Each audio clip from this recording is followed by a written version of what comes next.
শোনো ফ্রোজেনের গল্প। Frozen audible, খেয়াল রাখে তোমার মনের।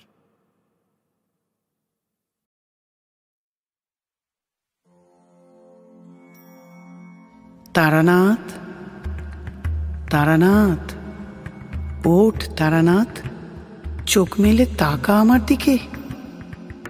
মা, এতদিন পরে আবার তুমি আমার সামনে এলে মা। এলেই যখন, তখন এমন স্বপ্নে কেন মা? বাস্তবে কেন এলে না? এই মুহূর্তে আমার সামনে না আছে কোনো পূজার উপকরণ, না আছে তোমার চরণে দেওয়ার মতো কোনো অর্ঘ্য। এখন এখন আমি কি দিয়ে তোমাকে স্বাগত জানাবো মা? কি অর্ঘ্য প্রদান করব তোমার চরণে? তোর কণ্ঠের মন্ত্রই যে আমার পূজার উপকরণ তারানাথ, আর তোর মনের ভক্তিই যে আমার অর্ঘ্য। মা গো, মা করুণাময়ী। ওম কালী কালী মহাকালী, কালীকে পাপ হারিণী, ধর্মার্থ মোক্ষদে দেবী, নারায়ণী নমস্তুতে। সর্বমঙ্গল মঙ্গলে শিবে সর্বার্থ সাধিকে, শরণ্যে ত্র্যম্বকে গৌরী, নারায়ণী নমস্তুতে। মাগো, তোমার এত দয়া মা, এত করুণা তোমার, যে তুমি স্বয়ং এলে আমার ঘরে। আমাকে যে আসতেই হতো তারানাথ। আমার ভক্ত বালির মল্লিক বংশ যে আবারও এক কঠিন সমস্যার মধ্যে পড়তে চলেছে। তুই ছাড়া তাদের যে আর কেউ উদ্ধার করতে পারবে না বাবা। আবার তৈরি হ, তৈরি হ তারানাথ। আবারও তোর সামনে আসতে চলেছে তোর সেই পুরনো প্রতিপক্ষ। এবার সে আরো শক্তিশালী হয়ে ফিরছে তার সমস্ত কুউদ্দেশ্য পূরণের লক্ষ্যে। আর তার সমস্ত লক্ষ্য পূরণের পথে তোকে বাধা হয়ে দাঁড়াতে হবে তারানাথ, নইলে যে আবারও চরম সর্বনাশ নেমে আসবে গোটা মল্লিক বংশের ওপর। তাই হবে মা, তোমার আদেশ শিরোধার্য।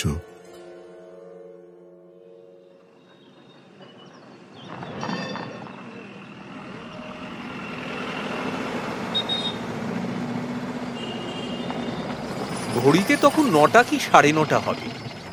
হঠাৎ করেই আমার বাড়ির দরজায় কড়া নাড়ার শব্দ পেলাম। এমনিতেও ছুটির দিন, তাই সকালে চা খেতে খেতে খবরের কাগজটায় আমি তখন চোখ বুলাচ্ছিলাম। সবই খবরের কাগজের একটা খবর একটু মন দিয়ে পড়ছিলাম। বালির মল্লিক বাড়িতে নাকি কালী পুজোর প্রাক্কালে ঘটে চলেছে একের পর এক অস্বাভাবিক এবং রহস্যময় ঘটনা। যেটুকু পড়ে বুঝলাম, এই ঘটনা সাধারণ নয়।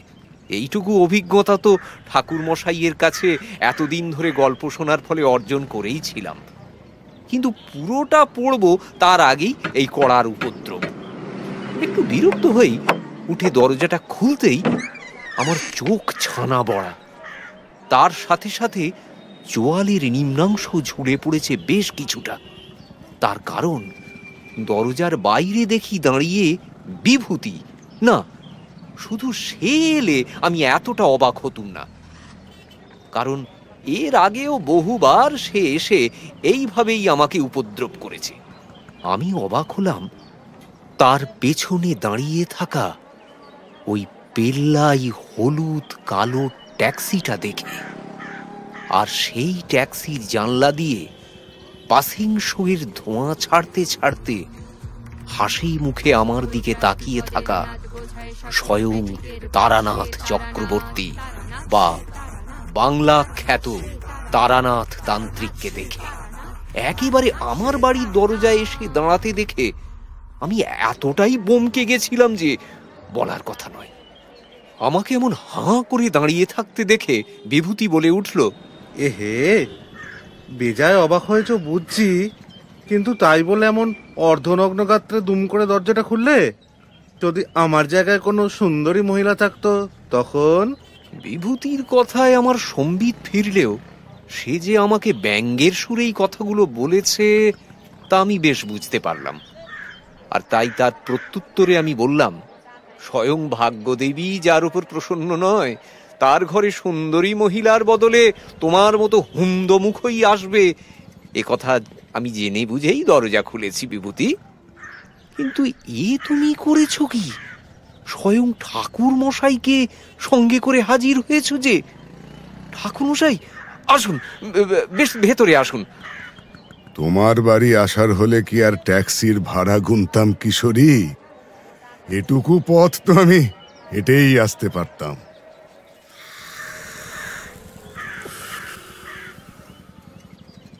আমার গন্তব্য বহু দূর, আর বিভূতির মতো তুমিও আমার সেই গন্তব্যের সঙ্গী হতে চলেছ। তাই অযথা কথা না বাড়িয়ে তৈরি হয়ে ট্যাক্সিতে উঠে এসো। উঠে আসবো মানেটা কি? যাব কোথায়? কেন যাব? কখন ফিরবো তার কিছুই না জেনে? অতিরিক্ত কৌতূহল মানুষকে অনেক দূরে নিয়ে যায় ঠিকই, কিন্তু কখনো কখনো বিপদেও ফেলে। এই ধরো, এই প্রশ্নের জবাব দিতে গিয়ে যদি আমাদের দেরি হয়, তাহলে কিন্তু আজ গল্প শোনার সাথে সাথে গল্প দেখা থেকেও তোমরা বঞ্চিত হতে পারো। দোহাই কিশোরী, রথ দেখার সাথে কলা বেচার এমন মোক্ষম সুযোগ তুমি নিজেও হাতছাড়া করো না, আর আমাকেও করতে দিও না। কিন্তু স্নান খাওয়া, ছুটির দিন বলে কথা। একদিন স্নান না করলে তোমার পেট গরম হবে না। আর রইল খাওয়া, সে তুমি অন্য ছুটির দিনে যদি কবজি ডুবিয়ে খাও, আজ বাহু পর্যন্ত ডোবাবার সুযোগ পাবে, এটুকু কথা দিতে পারি। স্বয়ং ঠাকুর মশাই যখন বলছেন, তেনার কথা তো আমি আর অমান্য করতে পারি না। তাই তড়িঘড়ি রেডি হয়ে আমি এসে বসলুম ট্যাক্সির ভেতর। অবিলম্বে ট্যাক্সি চলতে শুরু করলো। তারপরই বিভূতি বলে উঠল, নিন ঠাকুর মশাই, এবার 20 বছর আগে ওই বালির মল্লিক বাড়িতে কি কি ঘটেছিল তা বলতে শুরু করুন দয়া করে, নইলে যে আপনার সঙ্গে পৌঁছে আমরা কিছুই বুঝতে পারবো না। দাঁড়াও দাঁড়াও, বালির মল্লিক বাড়ি?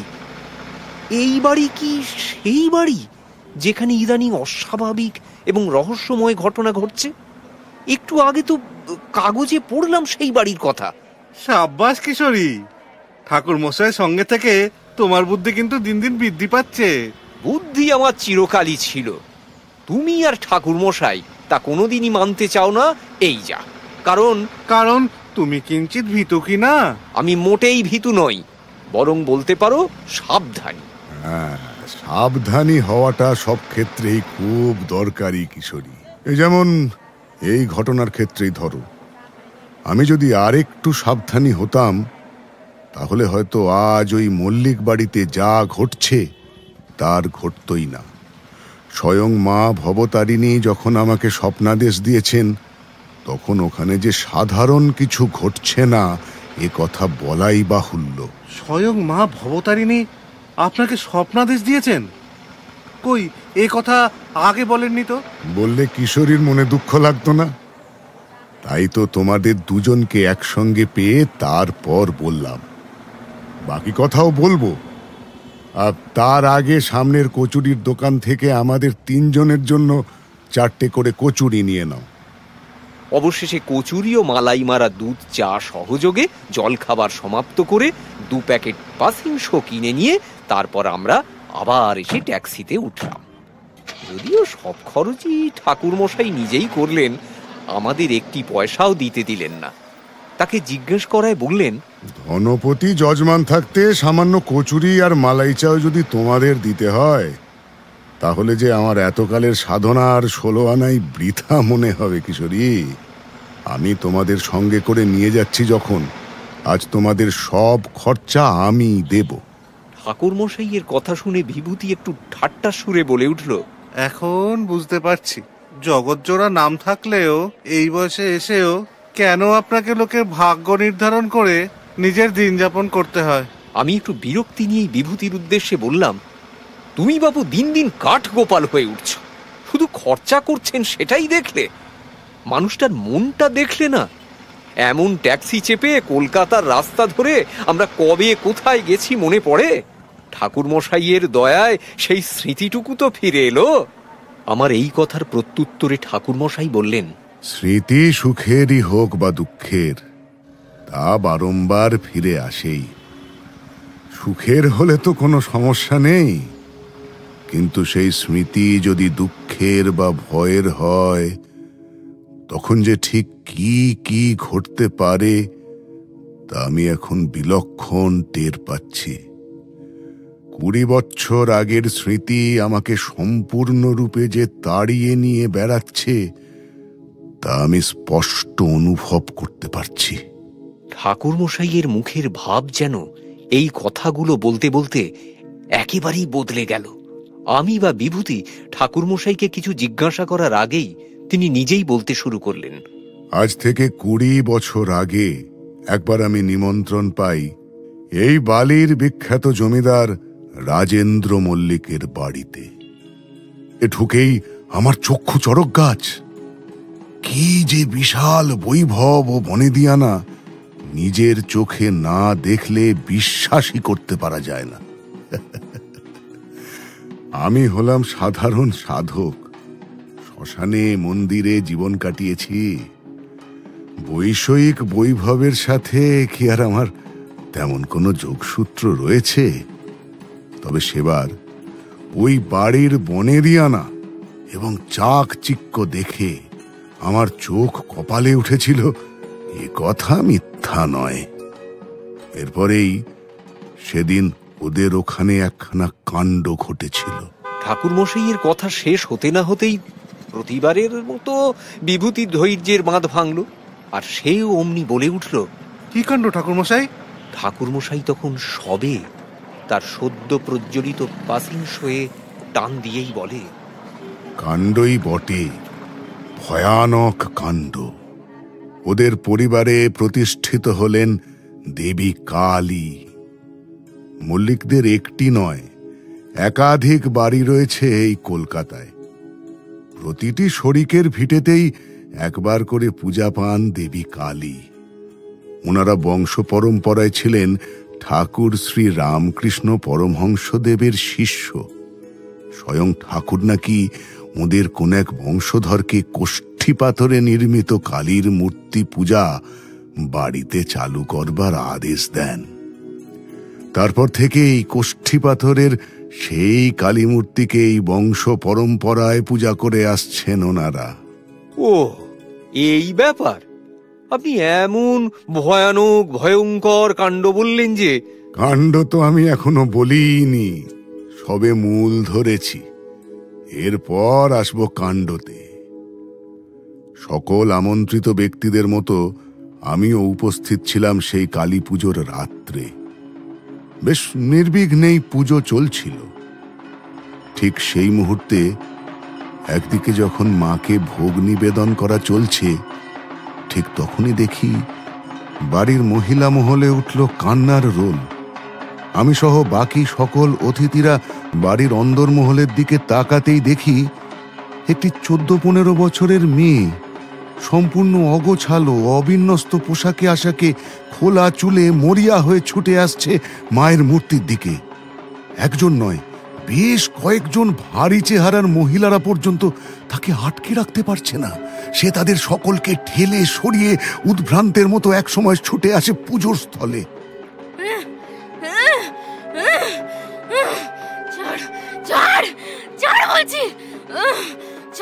ছেড়ে দে আমায়, ছাড় বলছি। তোরা কি ভেবেছিস তোরা আমাকে আটকে রাখতে পারবি? পারবি না, কিছুতেই না। বাবা, বাবা, আমাকে বাঁচাও বাবা। বাবা, আমি মরতে চাই না বাবা। বাবা, ছাড়, ছাড়। আমি সব শেষ করে দেবো আজ, শ্মশান করে দেবো গোটা মল্লিক বংশকে। বাবা, বাবা, আমি মরতে চাই না বাবা। বাবা, আমাকে বাঁচাও বাবা। ছাড়, ছাড় বলছি, ছাড়, ছাড়, ছাড়। ইতিমধ্যেই আমি কানাঘুষো শুনছি লোকমুখে যে সেই মেয়ে আর কেউ নয়, স্বয়ং রাজেন্দ্র মল্লিকের ছোট মেয়ে মৃণালিনী। তারপর যদিও কিছু মহিলাকে দেখলাম অনেক কষ্টে সৃষ্টে সেই মেয়েকে ধরে মায়ের সামনে নিয়ে এসে বসালো। ওদের কাছ থেকে জানতে পারলাম এই মেয়ের জন্মের পর থেকেই নাকি ওর ওপর মায়ের ভর হয়। মায়ের ভর হলে নাকি এমনটাই হয়, সেই কারণেই এমনটা ঘটছে। তবে আমার তেমনটা মনে হলো না। মনে হলো যেন এখানে কোনো অপশক্তির ব্যাপার আছে। মেয়েটিকে দেখতে ভারী সুন্দর ছিল। অমন ফুটফুটে চেহারা এভাবে মলিন হয়ে পড়েছে দেখে আমার মনটাও বড্ড বিমর্ষ হয়ে গেল। তারপরেই আমার নজর পড়ল মেয়েটির মুখের দিকে। এরপরে আমার কানে এলো মেয়েটি বিড়বিড় করে কি যেন বলছে। আমি কান খাড়া করে শুনতেই চমকে উঠলাম মেয়েটির মুখের কথা শুনে। বাঁচবে না, কেউ বাঁচবে না, সবাইকে শেষ করে দেব আমি, সবাইকে শেষ করে দেব আমি, কাউকে বাঁচতে দেব না, কাউকে না, শেষ করে দেব আমি, সবাইকে শেষ করে দেব আমি, কাউকে বাঁচতে দেব না, কাউকে না, কাউকে ছাড়বো না, কাউকে না। না না, এ ঘটনা সাধারণ ভরের ঘটনা হতেই পারে না। এর দুচোখ যেন অন্য কথা বলছে। ওর শরীরের অস্থিরতা দেখে আমি একটি ব্যাপারে নিশ্চিত যে এই মেয়ে আমার চোখের সামনে থাকলেও একে চালিত করছে অন্য কেউ। এই বলে আমি এগিয়ে গেলাম সেই মেয়েটিকে আরো সামনে থেকে লক্ষ্য করার জন্য। আমাকে দেখে মেয়েটির সামনে দাঁড়িয়ে থাকা স্বয়ং রাজেন্দ্র মল্লিক একাধারে যেমন বিব্রত বোধ করছিলেন, তেমনি একটু অস্বস্তিতে পড়লেন বইকি। কিন্তু আমি সেদিকে না তাকিয়ে ভালো করে লক্ষ্য করছিলাম মৃণালিনীকে। এ সময় রাজেন্দ্র মল্লিক স্বয়ং আমার সামনে এসে বললেন, মেয়েটার যে হঠাৎ কি হলো কিছুই বুঝতে পারছি না। মাঝে মাঝে ওর ওপরে মায়ের ভর হয়, এ কথা ঠিক। আগের বার পুজোর সময়ও এমনটাই ঘটেছিল, কিন্তু এবার বিষয়টা অন্য রকম লাগছে। আমি মৃণালিনীর অবস্থাটাও ভালো করে পর্যবেক্ষণ করলাম। তারপর রাজেন্দ্র মল্লিককে উদ্দেশ্য করে বললাম, আমার অর্জিত জ্ঞানের দ্বারা যেটুকু বুঝতে পারছি তাতে মনে হয় না বিষয়টা খুব একটা স্বাভাবিক। এবারে অন্তত ওর ভর হয়নি। ভর হলে তাঁর দৃষ্টিভঙ্গি একেবারেই আলাদা হতো। তবে ভয়ের কোনো কারণ নেই। আপনি ওকে নিয়ে গিয়ে বিছানায় শুইয়ে দিন, বাকি ক্রিয়া আমি ঘরেই করব। রাজেন্দ্র মল্লিক হকচকিয়ে উঠলেন আমার কথা শুনে। এরপরে বললেন, তাহলে পুজোর কাজ?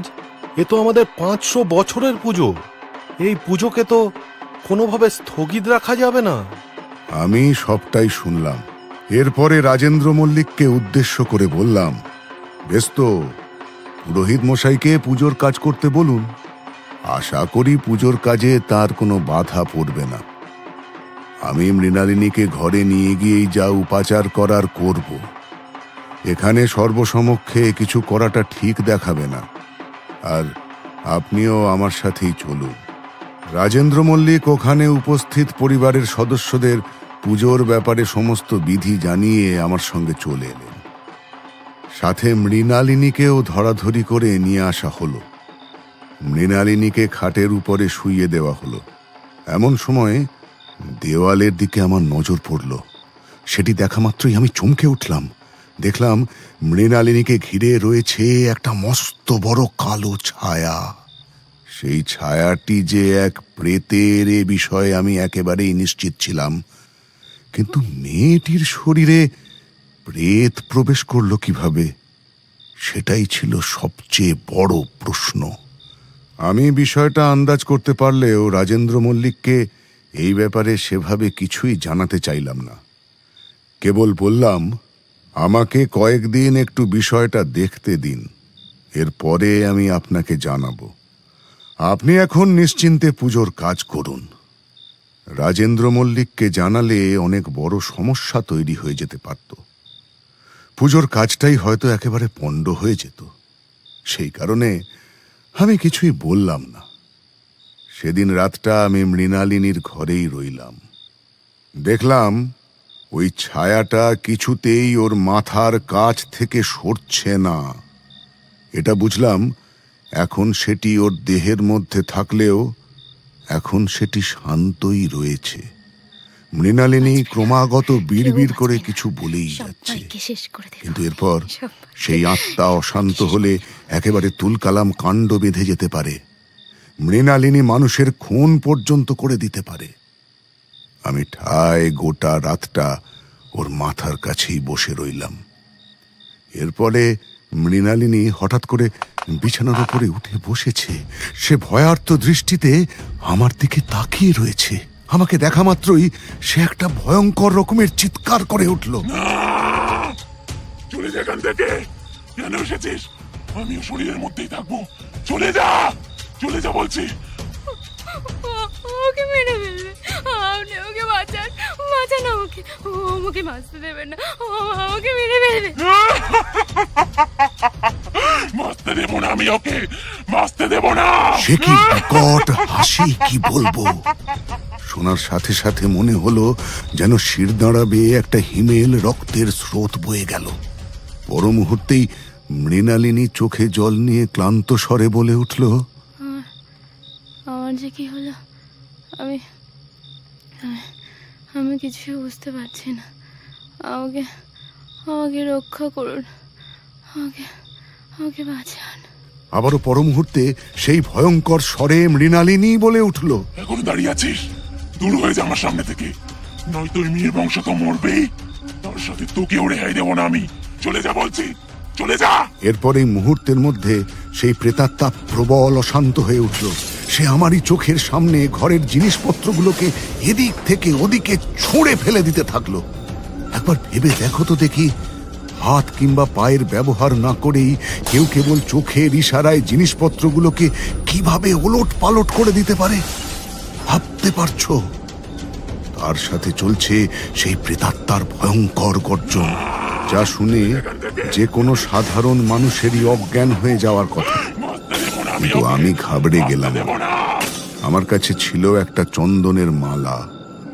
আমি সব সময় সেই মালাটি জপতাম। এটি জপলে কালো শক্তির প্রভাব অনেকটাই কমে যায়। আমি সেই মালা জপতে থাকলাম, আর সেই সঙ্গে মন্ত্র উচ্চারণ করতে থাকলাম। মন্ত্র উচ্চারণের সাথে আরো একটা কাজ করলাম, সবার অলক্ষ্যে। তবে সেটা কি, তা জানতে পারবে গল্প এগোলে। ওম ক্লিম কালিকে পিশাচ নাশায়, ওম ক্লিম কালিকে পিশাচ নাশায়। এই মন্ত্রের জপ একাধিকবার করবার সঙ্গে সঙ্গেই দেখলাম মৃণালিনীর শরীরটা ধপ করে আবার বিছানার উপরে পড়ে গেল। ওর মুখের দিকে তাকিয়ে আমার তখন মনে হলো যেন একটা নিষ্পাপ মেয়ে শান্তিতে ঘুমোচ্ছে। এতক্ষণ যে ও গোটা ঘর জুড়ে এমন তাণ্ডব চালাচ্ছিল, তা এতটুকু বোঝার উপায় নেই। এই হলো গিয়ে কালো শক্তির প্রভাব, বুঝলে হে কিশোরী? কখন যে কি খেল দেখাবে তা কেউ বুঝতে পারবে না। তারপর কি হলো? আপনি সেই ভয়ানক প্রেতাত্মার হাত থেকে রক্ষা করতে পারলেন মৃণালিনীকে? তবে সে কাজ আমি একা করিনি, আমার সঙ্গে আরো একজনও ছিলেন।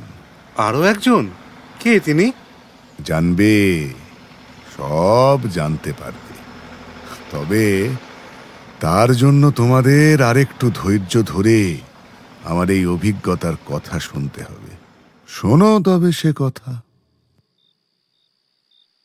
এরপর আমি দেখলাম মৃণালিনী বিছানায় একেবারে নেতিয়ে পড়েছে, কিন্তু ঘরের অপর প্রান্তে একটা ছায়া নড়ানড়ি করছে।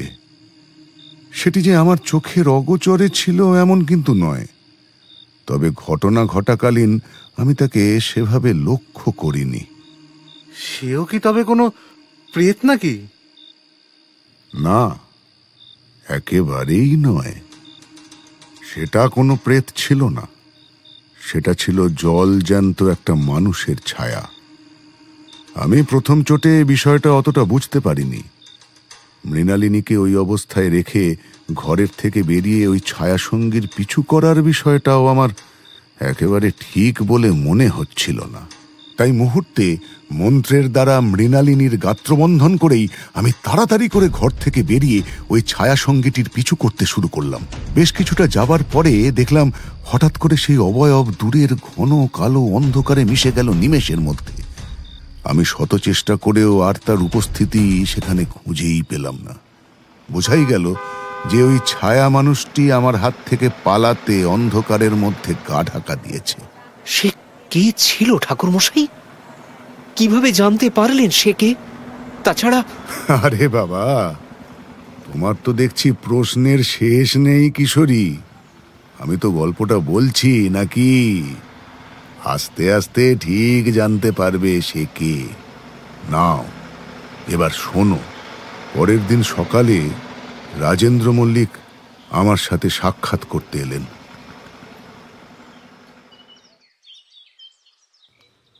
কি বুঝছেন?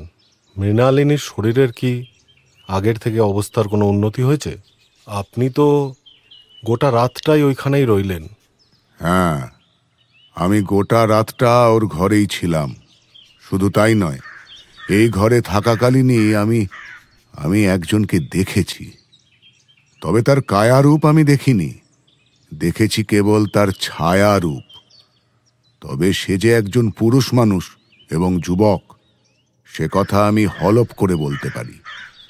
আমার মুখে এ কথা শুনে রাজেন্দ্র মল্লিক যত না চিন্তিত হলেন, তার চেয়েও বেশি চিন্তিত হয়ে উঠল মৃণালিনী। সে আমার হাত দুটো ধরে কাঁদতে কাঁদতে বলতে শুরু করলো, ঠাকুরমশাই, ঠাকুরমশাই, আমি এত তাড়াতাড়ি মরতে চাই না ঠাকুরমশাই। আমার বাবার আমি ছাড়া কেউ নেই, আর দয়া করে আপনি আমাকে রক্ষা করুন ঠাকুরমশাই, আমাকে বাঁচান। আমার কিছু হয়ে গেলে আমার বাবাও বাঁচবে না ঠাকুরমশাই, আমার বাবাকে বাঁচানো যাবে না। আমি মরতে চাই না ঠাকুরমশাই, আমাকে বাঁচান, আমাকে বাঁচান। মৃণালিনীর কাতর মিনতি আমার মন ছুঁয়ে গেল বই কি। আমি তাকে কিছু বলতে যাব, তার আগেই দেখি এক লম্বা চওড়া লোক ঘরে প্রবেশ করলেন। তিনি রাজেন্দ্র মল্লিকের পা স্পর্শ করে নিজের ভারী গলায় বললেন, দাদা প্রণাম নাও। আসলে কাল রাতে ব্যবসার কাজে ফিরতে ফিরতে অনেক রাত হয়ে গেছিল, তাই পুজোয় আসতে পারিনি, ক্ষমা চাইছি। শুনলাম মৃণাল ইজ নট ওয়েল, ওর নাকি খুব শরীর খারাপ। হ্যাঁ দেবাগ্র, কিন্তু অসুখটা যে আসলে কি তা এখনো আমরা কেউ ধরতে পারিনি। এদিকে লোকটিকে দেখেই আমার ভুরু কুঁচকে গেলেও পরে স্বয়ং রাজেন্দ্র মল্লিকের মুখে যা শুনলাম, তাতে এক প্রকার লোকটিকে নিয়ে আমার চিন্তামুক্ত হওয়ারই কথা ছিল। কিন্তু একটু পরেই যখন ওর হাতের বড় বড় নখ এবং সেই নখের কোনায় বহুদিনের পরিষ্কার না করা কালো আস্তরণ দেখলাম, আমার কেমন যেন সন্দেহ হলো। কিন্তু সেই মুহূর্তে আমি আমার সন্দেহ প্রকাশ করার চেষ্টাও করিনি, কারণ ইতিমধ্যেই আমি বেশ বুঝতে পারছিলাম রাজেন্দ্রবাবু সেই ব্যক্তিকে বেশ স্নেহ এবং বিশ্বাস করেন। তাই প্রমাণ ছাড়া তার সামনে তারই বিশ্বাসভাজন কাউকে নিয়ে সন্দেহ প্রকাশ করাটা অর্থহীন। এতে ফল হিতে বিপরীত হতে পারত। তাই আমি আর সে পথে না হেঁটে উল্টে রাজেন্দ্র মল্লিককে কৌতূহলবশত জিজ্ঞাসা করেই বসলাম, ইনি কে? এনাকে তো ঠিক চিনতে পারলাম না। এ হলো আমার ভাই দেবাগ্র মল্লিক, আমার জ্যাঠার ছেলে। আমাদের পারিবারিক ব্যবসার দেখাশোনা করে। ও আমার চেয়ে 2-5 বছরের ছোট। দেবের অগ্র নিয়ে জন্মেছিল বলেই এমন নাম রাখা হয়েছিল। অনেক দিনের তপস্যার ফল বলতে পারেন। বহুকাল ধরে মা কালীর কাছে মাথা খুঁড়ে তারপরে জ্যাঠাইমার কোলে এসেছিল এই ছেলে। সেই কারণে ও খুবই আদরের। তবে ওর থেকে বুদ্ধিমান ও বিচক্ষণ ছেলে এই বংশে খুবই কম রয়েছে। এমনকি আমিও হয়তো এতদিনে এত কিছু শিখে উঠতে পারিনি যা ও এই অল্প কদিনেই শিখে নিয়েছে। দেবাগ্র, নতুন একটা চরিত্র তাহলে কাহিনীতে প্রবেশ করলো। কি বলুন ঠাকুরমশাই? সে তো একেবারে ঠিক কথাই বলেছ তুমি। তবে তার থেকেও বেশি তখন আমার মাথায় ঘুরছিল সেই চরিত্রটাকে খুঁজে বার করবার তাগিদ। যে মৃণালিনী সহ গোটা মল্লিক বংশের ধ্বংসলীলা ঘটাতে অমন একটা ভয়ানক প্রেত এবং কালো জাদুর সাহায্য নিয়েছে। আপনি ঠিক কখন সে ব্যক্তির খোঁজ পেলেন ঠাকুরমশাই? এই ঘটনার ঠিক 2 দিন পর একদিন রাতের বেলা হঠাৎ দেখি এক দৈত্যাকার ছায়া সেই গভীর রাত্রে সকলের অগোচরে এগিয়ে চলেছে মৃণালিনীর ঘরের দিকে। এই কাণ্ডটি দেখেই আমি তো একেবারে হকচকিয়ে গেলাম। আর সে ছায়া যে কোনো রক্ত মাংসের মানুষের নয় তা আমি তার উপস্থিতি দেখেই বুঝে গেছি। রক্তে মাংসে গড়া মানুষের নয় মানে? তবে ও কিসের ছায়া ছিল ঠাকুরমশাই? সে ছায়া ছিল আক্ষরিক অর্থেই এক পিশাচের। তবে মৃণালিনীর গাত্রবন্ধন করা আছে ভেবে আমি বেশ নিশ্চিন্ত ছিলাম, কারণ আমি ভেবেছিলাম আমার গাত্রবন্ধনী টপকে সেই ছায়া মৃণালিনীকে ছুঁতে পর্যন্ত পারবে না। কিন্তু আমার সে ধারণা ভুল ছিল। মানে? বলছি, সেই ছায়া মৃণালিনীর ঘরের দিকে কেন যাচ্ছে তা জানতে আমিও তার পিছু করতে শুরু করলাম। এমন সময় দেখি সেই পিশাচ ছায়া মৃণালিনীর ঘরের ভিতরে প্রবেশ করল। এরপরে অনায়াসে তাকে কোলে তুলে নিল, আর তারপরে সন্তর্পণে ওই জায়গা দিয়ে বেরিয়ে বাড়ির পিছনের দিকে এগোতে শুরু করলো। বিষয়টি দেখা মাত্রই আমি চমকে উঠলাম। আমার করা গাত্রবন্ধনী যে এভাবে ঠুনকো কাঁচের মতো এতটুকু প্রতিরোধ ওই পিশাচ ছায়ার সামনে গড়ে তুলতে পারবে না, এ আমি কল্পনাও করিনি। আমি বুঝলাম এই পিশাচ ছায়া শুধু শক্তিশালী নয়, বরং এর উদ্দেশ্য খুবই ভয়ঙ্কর। কিন্তু অত রাতে এভাবে মৃণালিনীকে কোলে নিয়ে সে কি করতে যাচ্ছিল ঠাকুরমশাই? সে কথা জানতেই আমিও সন্তর্পণে সেই ছায়াকে লক্ষ্য করে তার পেছনে এগোতে লাগলাম। তারপর আমি দেখলাম সেই ছায়া মৃণালিনীকে নিয়ে বাড়ির পিছনের দিকে একটা জঙ্গলের ভিতরে প্রবেশ করলো। আমিও তাদেরকে অনুসরণ করতে থাকলাম।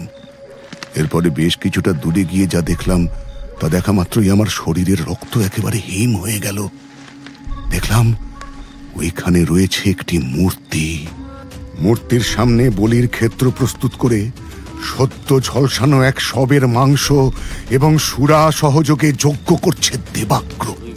আমার সন্দেহই যে ঠিক তা প্রমাণ হলো ঠিকই, কিন্তু দেবাগ্র যে এত ভয়ঙ্কর এবং নিষ্ঠুর হবে তা আমি কল্পনাও করিনি। তারপর আঙুলের ইশারায় সে ওই দৈত্যাকার ছায়াকে আদেশ করল মৃণালিনীকে যজ্ঞকুণ্ডের সামনে এক জায়গায় বসাতে। সেই ছায়াও তাই পালন করল অক্ষরে অক্ষরে। তারপরেই দেবাগ্র তার পাশে রাখা শবের শরীর হতে একটি মাংসের টুকরো ছিঁড়ে নিয়ে তা ছুঁড়ে দিল সেই ছায়ার দিকে। যা পেয়ে সেই ছায়া মহা আনন্দে সেই নরমাংস ছিঁড়ে ছিঁড়ে খেতে শুরু করলো। আর অন্যদিকে নানান রকমের কুচক্রী মন্ত্র পাঠ করতে শুরু করলো দেবাগ্র। এই মন্ত্র পাঠের মাধ্যমে ও যে শয়তানকে আবাহন করতে চাইছে এটা আমি স্পষ্ট বুঝতে পারলাম। আসলে ওই শয়তানি শক্তিকে জাগরিত করে মৃণালিনীর শরীরের ভিতরে প্রবেশ করিয়ে দিয়েছিল, যা আমি ইতিমধ্যেই মৃণালিনীর শরীর থেকে আলাদা করে দিয়েছি।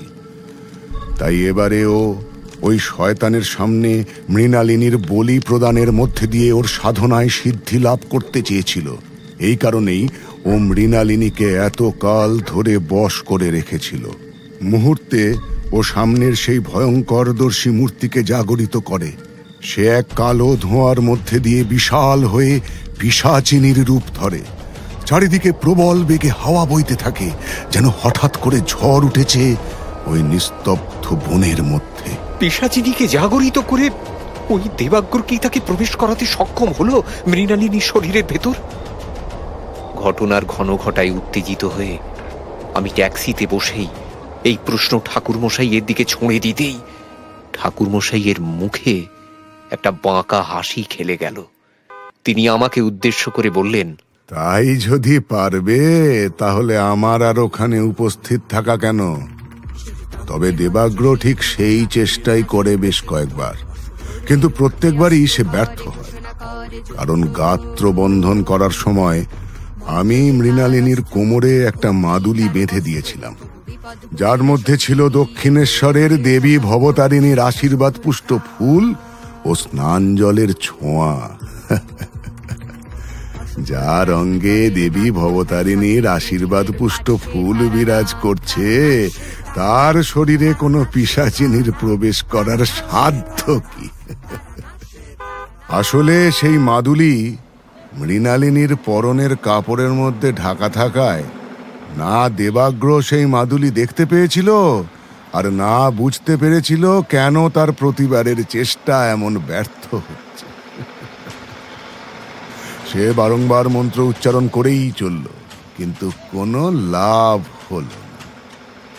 মৃণালিনীর শরীরের ভিতরে ওই শয়তানি শক্তি কিছুতেই প্রবেশ করতে পারল না। এমন সময় যজ্ঞকুণ্ডের সামনে থাকা ওই শয়তানের মূর্তিটা জোরে শব্দ করে ফেটে গেল।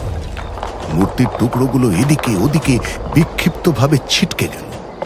সাথে সাথে সেখানে প্রবেশ করলাম আমি, আর আমাকে দেখা মাত্রই চমকে উঠল সেই নরপিশাচ। আমাকে দেখেই যেন রাগে জ্বলে উঠল দেবাগ্র, এবং দাঁতে দাঁত চেপে চোয়াল শক্ত করে বলে উঠল, তাহলে তুই ওর কার্যবন্ধন করেছিস, আর এই কারণেই আমি আজ অসফল হলাম। এই বলেই ওই নরপিশাচ আমার উপরে খাড়া নিয়ে হামলা করে বসলো, চড়াও হলো আমার উপরে। আমি কোন রকমে সামলে ওর পায়ে সজোরে একটা আঘাত করলাম, সাথে সাথে ও পড়ে গেল, আর হাত থেকে খাড়াটাও পড়ে গেল। এমন সময় আমি ওকে মন্ত্রের দ্বারা বশীভূত করে বললাম, বল বল, সত্যিটা কি বল, কেন কেন তুই এই পরিবারের মেয়ের ক্ষতি করতে চাইছিলিস? এই পরিবারের একজন হয়েও এমন জঘন্য কাজ করতে তোর পা কাঁপলো না? লজ্জা করলো না? লজ্জা?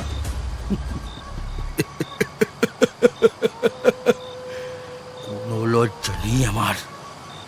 পরিবারের একজন, আমি এই পরিবারকে নিজের পরিবার বলেই মেনেছিলাম, কিন্তু ওই রাজেন্দ্র মল্লিক আমার বাবাকে বিষ দিয়ে হত্যা করেছিল। এরপর নিজে গদিতে বসেছিল। ওই গদিতে বসার কথা ছিল আমাকে সরিয়ে ও বসেছিল। সেই থেকে আমি ওর দাসত্ব করে যাচ্ছি। এই কারণে আমি এমন কিছু করতে চেয়েছিলাম যেটার প্রভাবে সব কিছু একেবারে তছনছ হয়ে যাবে। আর রাজেন্দ্র মল্লিকের প্রাণ ভোমরা হলো তার ওই মেয়ে, একমাত্র নয়নের মণি মৃণালিনী। আর তাই আমি ওকে নিজের লক্ষ্য পূরণের হাতিয়ার করতে চাইলাম। এই কাজ করে সব সম্পত্তি হাতানোর জন্য আমি কালো জাদুবিদ্যার পথ অনুসরণ করলাম। সেই শক্তির সাথে সামঞ্জস্যতা তৈরি করলাম। এর জন্য আমাকে অনেক কিছু বিসর্জন দিতে হয়েছে। নিজের মা, বোন, প্রত্যেকের প্রাণ চলে গেছে। ওই কালো শক্তি সবকিছু কেড়ে তবে আমাকে শক্তি অর্পণ করেছে। আমি এক অতৃপ্ত আত্মা এবং পিশাচিনীর অনুচরকে বশ করে মৃণালিনীর শরীরে প্রবেশ করালাম। আর তারপরেই শুরু হলো আসল খেলা। মৃণালিনী ক্রমে অস্বাভাবিক আচরণ করতে শুরু করলো, আর বাড়ির সকলে ভয় পেয়ে যেতে লাগলো। রাজেন্দ্র মল্লিককে মেয়ের চিন্তায় মগ্ন রেখে আমার প্রথম কাজ ছিল এই ব্যবসায়িক সকল সম্পত্তি আত্মসাৎ করা। কিন্তু মৃণালিনীর এই অস্বাভাবিক আচরণকে প্রথমে সবাই দেবী কালীর ভর হয়েছে বলে ভাবলেও পরে যে সেটা ভাববে না তা আমি আন্দাজ করতে পেরেই ওর শরীরে পিশাচিনীর বাসস্থান করতে চেয়েছিলাম, যাতে সবাই বোঝে ও নিজের হাতেই নিজের পরিবারকে শেষ করছে। কিন্তু সেদিন সেই ছায়ামূর্তি সেজে মৃণালিনীর ঘরে তার অবস্থা দেখতে এসে আমাকে দেখেই তুই বুঝতে পারলি তোর কাজ এত সহজতে আমি দেব না, তাই তো? একদম তাই। সেদিন থেকেই দুশ্চিন্তার মেঘটা আমার মাথায় বাসা বাঁধতে শুরু করেছিল। আমি জানতাম তুই আমার পাকা ধানে মই দিবি, আর ঠিক সেটাই হলো। এই কারণে আমি আজকে এই অমাবস্যার কালো প্রহরেই সবটা শেষ করে ফেলতে চেয়েছিলাম। আমি দেবাগ্রর সমস্ত কথা শোনবার পরে দেবাগ্রকে বললাম, আমি থাকতে কোনোদিনও এই পরিবারের এত বড় ক্ষতি হতে দেব না, না, কিছুতেই না। আমার কথা শুনে দেবাগ্র জোরে জোরে হাসতে শুরু করলো। এরপরে বলল, বেশ, তবে আমার প্রতিশোধের আগুনে তোকেও জ্বলিয়ে পুড়িয়ে শেষ হতে হবে। আজ তুই আমার কার্যসিদ্ধি করতে না দিলেও একদিন না একদিন আমি এই কাজে ঠিক সফল হবই। তাছাড়া আমার কাছে এই লাল রঙের পুটলিটা রয়েছে, এর মধ্যে কি রয়েছে জানিস? কি রয়েছে? এর মধ্যে রয়েছে দেবী কালীর গয়না, পুস্তেইনি গয়না। হিরে, মানিক, মানিক্য, জহরত, সব আজকের দিনে বিরল, কোথাও খুঁজে পাওয়া যাবে না। আর এইগুলো বিক্রি করে আমি হয়ে যাব কোটিপতি। আর একবার এই জিনিস বিক্রি করলে সম্পূর্ণ অভিশাপের ভাগীদার হবে এই রাজেন্দ্র মল্লিকের পরিবার, আর সেই সঙ্গে স্বয়ং রাজেন্দ্র মল্লিক। মায়ের কোপে তিলে তিলে শেষ হয়ে যাবে সে।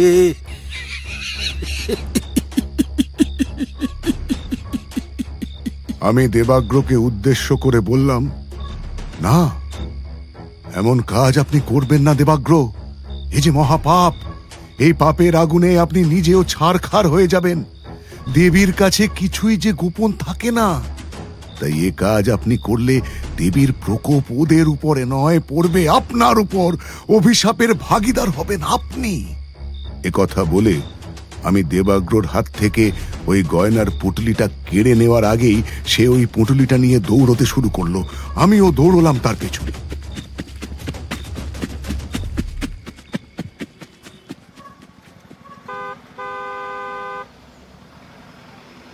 তারপর কি ঘটেছিল এরপরে? আক্ষরিক অর্থেই এক চমৎকার ঘটল তারপর। কি চমৎকার ঠাকুর মশাই? মল্লিক বাড়ির পেছনের ওই জঙ্গল থেকে দক্ষিণেশ্বরের দূরত্ব বেশি ছিল না। দক্ষিণেশ্বর বলতে তোমরা আশা করি বুঝতেই পেরেছ, দক্ষিণেশ্বরের কালী মন্দিরের কথা বলছি। ওই দেখুন ঠাকুর মশাই, ট্যাক্সির জানলা দিয়েও মায়ের মন্দিরের চূড়া দেখা যাচ্ছে। জয় মা, জয় মা ভবতারিণী, জয় মা, জয় মা। এই মন্দিরের মহিমা যে ঠিক কতখানি তা আমি সেদিনই প্রথম বুঝেছিলাম কিশোরী। আর বুঝেছিলাম মা ভবতারিণীর মহিমা কি রকম? জঙ্গলের মধ্যে দিয়ে দেবাগ্র দৌড় লাগায় সেই পুঁটুলি হাতে, আর আমিও তার পেছনে দৌড়তে শুরু করলাম। রাত্রির প্রায় শেষ প্রহর, যদিও আকাশ তখনও ঘন অন্ধকারে ঢাকা। আমি মরিয়া হয়ে ছুটে চলেছি দেবাগ্রকে লক্ষ্য করে। আমার তখন কেবল একটাই লক্ষ্য, যেমন করে হোক দেবীর গহনা আমাকে উদ্ধার করতেই হবে, সাথে দেবাগ্রকে দিতে হবে তার কৃতকর্মের জন্য চরম শাস্তি। অন্যথায় ও বাইরে থাকলে মল্লিক বাড়ির বিপদ কাটার নয়। তাই আমি কোনো দিকে না তাকিয়ে ছুটে চলেছি। এরপরে এমাথা ওমাথা করে শেষে দাঁড়ালাম গঙ্গার পাড়ে। ওখান থেকে দক্ষিণেশ্বরের মন্দিরটা পরিষ্কার দেখতে পাওয়া যাচ্ছিল। আমি এদিকে ওদিকে তাকাচ্ছি, এমন সময় দেখি সারা গায়ে গয়না পরা এক মহিষী নারী হাতে একটা পুঁটুলি নিয়ে দাঁড়িয়ে রয়েছে। আমি তো দেখেই একবারে চমকে উঠলাম। ওই অন্ধকারে অমন স্থানে অমন এক নারীকে দেখে আমি তাকে প্রশ্ন করলাম, কে তুমি? আর এখানে এত রাতের বেলা এভাবে দাঁড়িয়ে কি করছো? গা ভর্তি সোনার গয়না পরে দাঁড়িয়ে রয়েছ, পরনে বেনারসি শাড়ি, তোমার ভয় করছে না? মেয়েটি মৃদু গলায় হেসে বলল, না গো না, আমরা গ্রামগঞ্জের মেয়ে, আমরা অত সহজে কাউকে ভয় পাই না লো। তাছাড়া দেখছো না গো, আমার বিয়ে হয়ে গেছে। আমি বরের সাথে শহরে এসেছি মন্দিরে পুজো দিতে। আমার বর গেছে আমার জন্য নৌকা আনতি। তা দেখো, সেই যে গেছে, এখনো তার আসবার নামগন্ধ নেই কো। কি করি বলো দেখি? বাংলার সম্ভ্রান্ত পরিবারের অমন এক মহিলার মুখের কথা আর চোখের দৃঢ়তা দেখে আমি তো অবাক। আমি তখন বাধ্য হয়েই তাকে জিজ্ঞাসা করলাম, আচ্ছা, আমি একজনকে খুঁজছি। সে পরনে তান্ত্রিকের পোশাক পরে আছে। এই রাতের অন্ধকারে কোথায় যে গা ঢাকা দিল? তুমি কি তাকে দেখেছ? তার হাতে অনেক গয়না আছে, তা উদ্ধার করতে না পারলে যে অনর্থ হবে। মেয়েটি খিলখিল করে হেসে উঠে বলল, ওই গয়না নিয়ে পালায় এসাধ্য কার আছে গো? ও যে সে গয়না নয় গো, কালীর অতি প্রিয় গয়না। তাই সে না চাইলে কেউ ওই গয়নায় হাত অব্দি দিতে পারবে নিকো। মহিলার মুখে এই কথা শুনে আমি তো সেদিন চমকে গিয়েছিলাম। ওই মহিলা জানলো কিভাবে যে এই পুঁটুলিতে কালীর গয়না রয়েছে? এ কথা তো তার জানবারই কথা নয়। আর দেবাগ্র যে কালীর গয়না নিয়েই পালিয়েছে, সেটাই বা সে আন্দাজ করলো কি করে? আমি তাকে ফের জিজ্ঞাসা করলুম, তাকে দেখেছো তুমি? কোথায় গেছে সে? মেয়েটি অনেক ভেবে বলল, অনেকটা পথ দৌড়ে গেছে ঠিকই, তবে বেশি দূরে যেতে পারেনি কো। ওই মন্দিরের পাশেই একটা গুদাম ঘর আছে না, ওখানেই সে ঘুমিয়ে আছে। তোমরা সেখানে গেলেই ওর সন্ধান পাবে গো। আমি অবাক হয়ে গেলাম মেয়েটির কথা শুনে। আমি তাকে জিজ্ঞাসা করলাম, তুমি জানলে কি করে যে সে ওই গুদাম ঘরেই ঢুকেছে? ও মা, ওদিক পানি যেতে দেখলুম যে তারে। যাও না যাও, ওই গুদম ঘরখানাতেই ঠিক পাবে তারে। আমাকে একবার দেখিয়ে দেবে সেই গুদাম ঘরখানা? সেই মহিলা সম্মতি জানালে আমি সেই মহিলাকে সঙ্গে করে নিয়ে তাড়াতাড়ি করে গুদাম ঘরের দিকে এগোতে শুরু করলাম। এরপরে সন্তর্পণে নেমে ওই গুদাম ঘরের ভিতরে ঢুকতেই দেখলাম দেবাগ্র সেখানে ক্লান্ত হয়ে শুয়ে পড়েছে। আমি যেতেই দেবাগ্র অদ্ভুতভাবে আমার পা দুখানা জড়িয়ে ধরে বলতে শুরু করলো, আমাকে বাঁচাও, আমাকে আমাকে বাঁচাও, ওই মহিলা আমাকে মেরে ফেলবে, আমাকে বাঁচাও, দয়া করে আমাকে বাঁচাও। আমি তার এই অদ্ভুত আচরণ দেখে সত্যি বড় অবাক হলাম। এমন কি হলো দেবাগ্রর সাথে যার জন্য সে এমন আচরণ করছে? কোন মহিলার কথা বলছে সে? এ কথা জিজ্ঞাসা করতেই সে চোখে মুখে ভয়ের ছাপ নিয়ে বলে উঠল, তুমি জানো না ওই মহিলা বড় সাংঘাতিক। আমি যখন দৌড়ে দৌড়ে এই নির্জন এলাকায় এলাম, আমি দেখলাম এক প্রকাণ্ড জ্যোতি যেন আমার চারপাশ ক্রমশ ঘিরে ফেলেছে। সেই জ্যোতির আলোর ছোঁয়ায় আমার সারা শরীর জ্বালা করতে শুরু করলো। আমি যখন কি করব বুঝতে পারছিলাম না। ঠিক তখনই ওই জ্যোতির মধ্যে দিয়ে আমার সামনে এসে দাঁড়ায় এক মহিলা। তার চোখের তেজ এত তীব্র যে আমি সেদিকে তাকাতে পর্যন্ত পারছিলাম না। আমি প্রাণপণে ছুটে এই গুদামে আশ্রয় নিয়েছি, কিন্তু আমার শরীরের সেই জ্বলন এখনো কমছে না। আমার এই গয়না চাই না গো, গয়না চাই না। তোমরা নিয়ে নাও, তোমরা নিয়ে নাও। আমাকে পালাতে হবে, আমাকে পালাতে হবে, যেমন করে হোক পালাতে হবে। এই বলে সে যেই ছুটে আমাকে পাশ কাটিয়ে বেরোতে যাবে, তখনই কোনো একজনকে দেখে সে যেন পুনরায় ভয়ে আটকে ওঠে, তারও স্বরে চিৎকার করতে থাকে, চলে যাও তুমি এখান থেকে, চলে যাও, আমাকে পালাতে হবে। দেবাগ্রের প্রলাপ শুনে আমি ঘুরে তাকাতেই দেখি আমার পেছনে দাঁড়িয়ে সেই মহিলাকে দেখেই কি দেবাগ্র এত ভয় পাচ্ছিল? আমি ঠিকমতো সে কথা বুঝে উঠবার আগেই সেখানে পুলিশ এসে উপস্থিত হয় আর দেবাগ্রকে সেখান থেকে গ্রেপ্তার করে নিয়ে যায়। আমি অবাক হয়ে যাই, এখানে পুলিশ কি করে এলো এই কথা ভাবতে ভাবতে সেই মেয়েটির দিকে তাকাতেই কি দেখলাম জানো? কি ঠাকুর মশাই? সেখানে আর কোনো মেয়েই নেই, সে আশেপাশে কোথাও নেই, বরং সে যেখানে দাঁড়িয়েছিল সেই স্থানে রয়েছে একটি লাল পঞ্চমুখী জবা। আমার আর বুঝতে বাকি রইল না সেই মহিলার আসল পরিচয়। তিনি আর কেউ নন, তিনি ছিলেন স্বয়ং দেবী ভবতারিণী। সেদিনে আমি বুঝি বালির মল্লিক বাড়ির উপর স্বয়ং দেবী কালীর কৃপা আছে। আচ্ছা ঠাকুর মশাই, যে কালী সেবার দেবাগ্রকে এমন কঠিন শাস্তি দিলেন, সেই কালী 20 বছর পর আপনাকে সেই দেবাগ্রর সঙ্গেই লড়াই করতে ফের ওই মল্লিক বাড়িতে ডাকছেন কেন? এ প্রশ্ন শুধু তোমার নয় কিশোরী, এই একই প্রশ্ন আমার মনেও ঘুরপাক খাচ্ছে বারংবার। আবার কি এমন সংকট এলো বাড়িতে যে দেবী স্বয়ং এসে আমার মতো একজন তান্ত্রিককে বাঁচলেন সেই সংকটের মুখোমুখি হতে? ঠাকুর মশাইয়ের সঙ্গে সঙ্গে আমাদের কপালেও ভাঁজ পড়ে এক অজানা আশঙ্কায়। তন্ত্রে মন্ত্রে সিদ্ধ বাঙালির মাঝে প্রসিদ্ধ, অশুভর বিরুদ্ধে অস্ত্র ধরে ঘোষণা করে যুদ্ধ। মন্ত্র যে তার অস্ত্র, যেন ভক্তি তার বস্ত্র, তবু বিপদ বুঝিলে শক্তি দিয়ে হয়ে ওঠে সশস্ত্র। সে যে অশুভর ত্রাস,